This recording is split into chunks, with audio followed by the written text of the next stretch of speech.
Дорогие казахстанцы, россияне и белорусы, и все русскоязычные населения постсоветского пространства.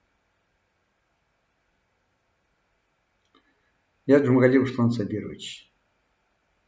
Я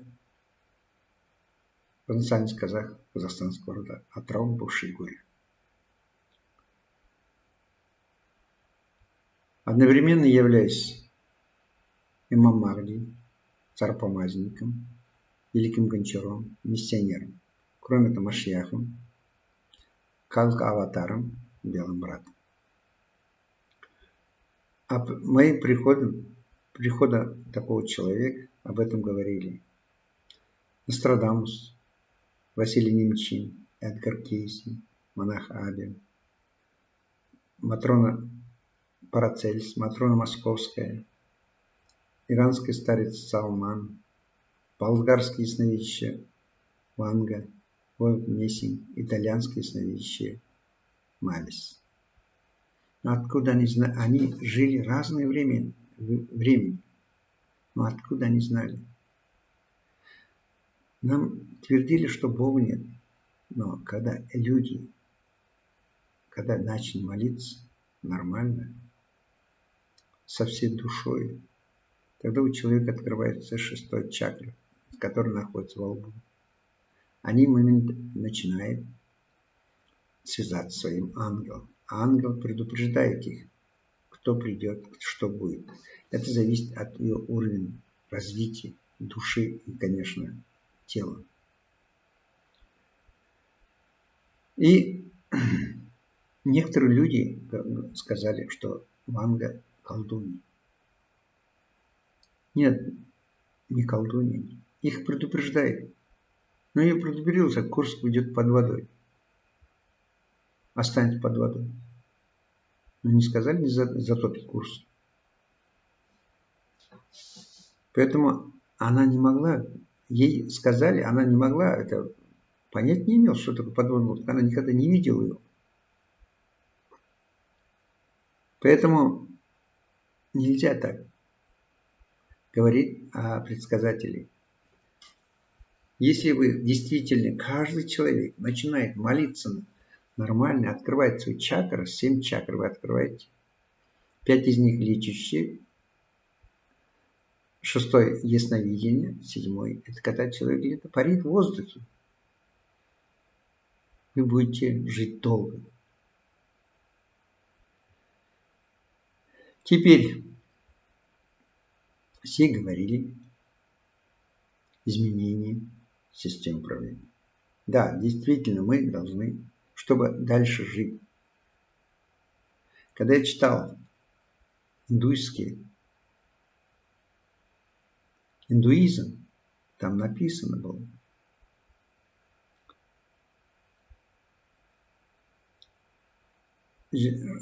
эпоха делится на 5, на 4, вернее. Это золотая эпоха, серебряная эпоха, потом бронзовая эпоха, потом железная эпоха. Железная эпоха закончилась в 2014 году. А золотая эпоха начинается с 2020 года. Как раз вот это и есть. Но я никогда не думал, что это я. Но все предсказания было именно переведено было русскими людьми, русскоязычными людьми. Я не всегда говорю Москве, я долго держал. Но когда я видел сон, когда Кремль под землей, тогда я начал понимать, что я упустил возможность. Потом просил Бога: Бог, прости меня, я не знал. Потому что я думал, что в некоторых именно арабских предсказаниях написано было, что имам Махди будет возвышать именно Мекки. Но я был 5 раз в Мекке, но ни разу я не чувствовал это. Поэтому я знал, что я должен самому надо выступить. И выступаю я перед вами. Теперь у нас грозит опасность. Почему опасность? Потому что у нас есть 3 системы управления государством. Социалистическая, капиталистическая и арабский халифат вроде. Арабские халифаты живут согласно Корану, поэтому они живут нормально, и они богатые. Но именно социалистические или коммунистические или капиталистические было создано людьми дьявола. Одна сторона коммунисты, другая сторона масоны. Хотя они называют по-разному себя консерваторами, демократами и так далее. Но они все созданы, основа находит партии. И они, дьявол создал их, чтобы, если был единой партией, они не боролись. А задача дьявола – уничтожать человечество на земле. Поэтому мы, если начинаем партии, значит у нас не должно быть, не будет дальнейшей нашей жизни. Поэтому мы должны отказаться от партии, отказаться от государства, отказаться от мегагорода. Вот это мегагорода именно сделаны для того, чтобы люди будут зависимы деньгами, питанием и так далее, чтобы объединить вместе и уничтожать медицинским путем, медикаментозом, потом новые вот это, вирусы и так далее, вторым технологическим путем, третьей войной. Технологические пути это, естественно, у нас медицинское у нас чипирование будет. Технологически это 5G. И третий будет война. Ядерная война. Но остановить это можем мы действительно. Если мы сейчас объединимся, тогда... А как объединиться, если партии нет? Мы должны объединиться каждой нации. Здесь в 49 суре написано: «О люди, мы сотворили вас равными от одной мужчины и одной женщины, Адама и Хавы. И размножив вас, делая многими народами, разными племенами, родами, чтобы знали друг друга и сотрудничали друг с другом». Если мы будем объединяться как нация, все вот эта нация была создана Богом. Мы не имеем права их уничтожать. Мы, наоборот, должны возражать их. У каждой нации есть свои плюсы есть. У каждой есть, некоторые есть особенности есть. Мы должны изучить их все и развивать сами. Если бы Бог одну и ту же книгу 2 раза не пускает. В индуизме, если каждая эпоха стоит 5000 лет, я тогда начал понимать, что Адам появился 20 тысяч лет тому назад. Если 2 раза не было у нас эта эпоха, у нас 1 раз была эпоха. Появился и закончил первую часть эпохи. Полный оборот. Теперь мы должны начинать их. Сейчас до этого у нас совершенствовали технологии, чтобы уничтожать народ. Теперь мы должны совершенствовать технологии, не уничтожать народ, наоборот, совершенствовать душу человека и тело человека. Не путем медицины. Медицина – это не лечение. Медицина – это уничтожение медикаментами. Организм человека настолько несовершенен, даже вы не представляете. Человек может сам лететь, человек может разговаривать. Вместе с самолетом мы сами можем полететь, если откроем 7-ю чакру. Если мы откроем 6-ю чакру, мы вместо телефона можем использовать все абсолютно. Разговаривать с кем хотим, хотя бы Америки и так далее. Нам не нужны станции и так далее. И мы должны продлить жизнь человека, чтобы жили дольше. Если Адам прожил 960 лет, а у них не было ни питания, ничего, что было тогда? Чем организм человека чем кормится? Оказывается, кормится не продуктом питания, а кормится именно воздухом, водородом. А вот этот отход водорода выводится от организма как волосы, ресницы, брови, усы, борода, ногти и так далее. Поэтому если мы это не сделаем, если мы сейчас допустим, что нас чипировали, все идет ад. Кто дал разрешение, тоже идет ад. А кто получил, тоже идет ад. Поэтому мы должны знать, что такое ад. Если в Коране, сура 4 называется «Женщина», в 56-м аяте написано: те, которые не уверовали, отвергали наши явные знамения, отрицали истину наших пророков, будет вечно гореть в огне, который будет сжечь их кожу, и каждый раз, когда их кожа потеряет чувствительность муки, мы заменим ее другой кожей, чтобы они продолжали жить, испытывали непрерывно боль и мучений и сполна вкусили наказание. Дорогие руководители мои, президенты, вы сами себе загоняете в ад. Вы оставляете большие деньги для ваших детей. Они кем будут, если ничего не надо делать, денег навалом? Мужчина будет заниматься, становится наркоманом, женщина становится проститутками, дочери ваши. Не надо людей так баловать. Мы должны совершенствовать другой пути. Но если вы так сделаете, если вы не даете народу развиваться, значит, вы пойдете ад. Вы это будете испытывать вечно, помните, вечно. Возможно,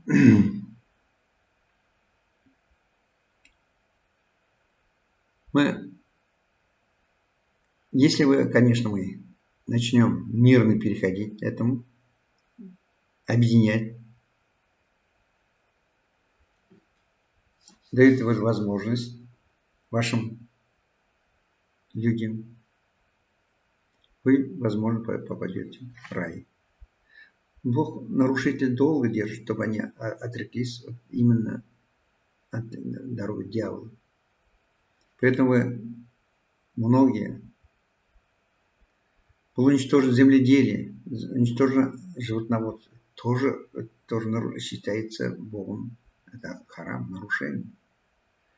Поэтому постарайтесь мирно переходить.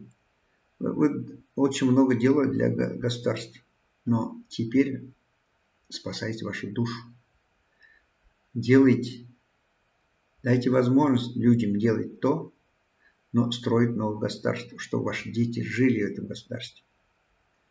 Если сейчас я не хочу вот это новое государство начать, как советская власть, убийство, начиная с царя, эсеров, кадетов, царя и так далее, потом всех народов. Мы должны простить. У нас не должен быть ни тюрьма, ни зона. Женщина, они должны получать деньги дома, воспитывать детей. Нельзя женщин пускать туда на власть. Знаете, почему вот это? Я иногда поражаюсь такими вещами, когда видел науку. От солнца идет свет. Какой свет? От солнца тепло, ни тепла, ни света не идет. Чем выше поднимается, холодно, чем выше поднимается, темно. А что идет от солнца? Оказывается, идет волна. Как идет волна? Просто так. Это большая наука.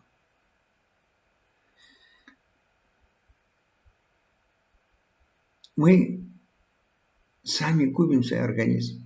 Поэтому мы должны, это новая система лечения людей. Образ жизни надо написать. Поэтому всех призываю собраться все по родам, по нациям и регистрироваться местной юстиции. Кто первым регистрируется, надо начинаем строить. Надо достроить поселки. Я надеюсь, что руководители, а потом, когда они объединятся, будем выбирать нового президента. И каждой нации мы должны строить вроде парламента, но организация Объединенных Наций. Не такой, как в Нью-Йорке, но свои.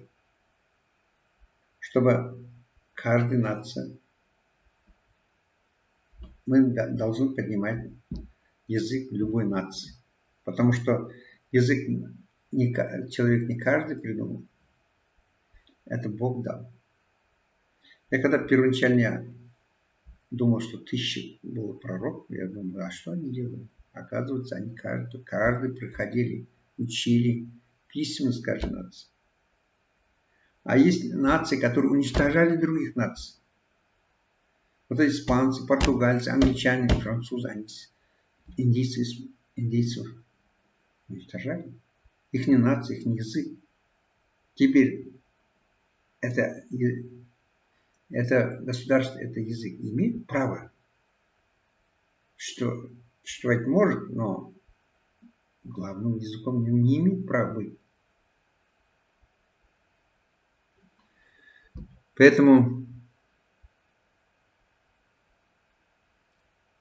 дорогие мои, братья, сестры, всех я призываю. Давай строим новое государство. Тогда у нас все государства мира, они переходить нам. Мы должны уничтожить партию. Партию надо... Партия уничтожить партию. Не уничтожить, распустить партию. Потом снять вот это частную собственность землю. Мы сейчас находимся в конце света по галактике Млечный Путь.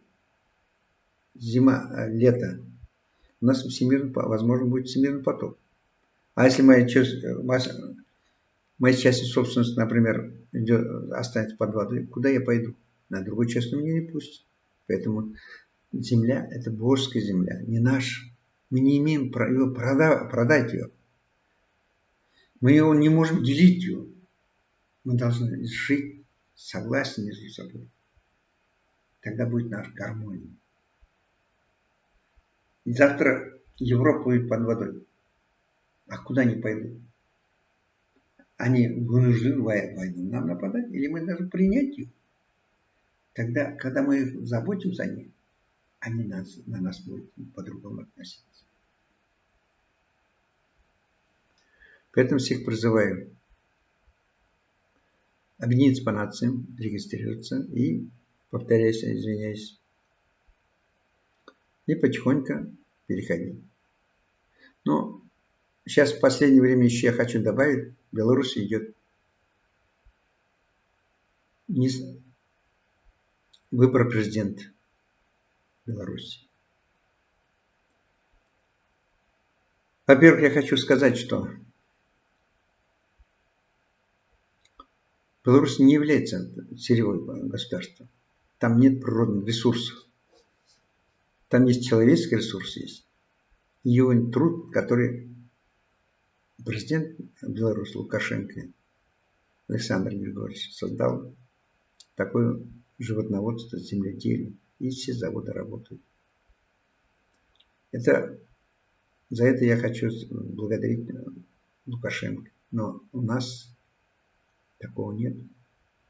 У нас только сырьевой, именно где сырье, там и который можно продать. Этим занимается, но на людей чихали, наплевали. Знаете, государство состоит из людей, а человек из клетки. Если одна клетка умирает, это называется рак клетки. А если человек тоже начинает умирать, это тоже рак государства. Поэтому без людей наше государство не будет. А у нас, наоборот, идет уничтожение каждого. Тогда вы никому не нужно будете. Если вы объединитесь с Китаем, помните, принцип коммунистической партии? обвинить, а потом уничтожить. Вас уничтожат детьми и так далее. И Путина, и Назарбаева, и Кадырова. Вы к кому присоедините? К коммунистам? Они уничтожать будут. Вы помните, как это история советской власти? Так что не ждите от них добро. Они деньги просто так не дают. И масоны, и коммунисты, они все хотят уничтожать друг друга. Это они запрограммированы, так они программировали дьявола. И в конце концов они будут, если мы не остановим, если мы это создадим, не создадим это государство, будет война ядерная, технологическая война. Поэтому, чтобы спасти наши потомки, чтобы дать нашим потомкам жить нормально, мы должны создать нормальное государство. Поэтому всех я призываю, всех прошу, всех распространять мое это обращение. Я писал много, не смотрит. Я в июле месяце первый раз объявил. Нету никого. Вот 300 человек больше никто. Никто никому не отправляет. На русском обращался, на казахском нет никто. Но вот что мы хотим все в мире? Зачем это нужно? Если бы вот это обращение вы слышали бы России, это русские, которые находятся в Дальнем Востоке. Беларусь, которая находится в Беларуси. У них появилось крылья. Поэтому Лукашенко, я хочу сказать, иногда бывает проигрыш равнозначен победе. Вы много сделали для государства. Большое спасибо. Народу Беларуси. Я очень благодарен за то, что вы имеете настойчивость, единство. Но вам будет трудно восстановить, не имея природный ресурс, полезный ископаемый. Трудно будет. Но Лукашенко всегда вам будет помогать, если вы выбираете другого. Ну, ваше право, я не хочу восхвалять. Если вы против Лукашенко, значит, у него есть какие-то упущения. Всем желаю здоровья, благ земных и единства, которое есть. Объединяйтесь. Мы находимся в золотом веке. И создать великие государства. Спасибо за внимание.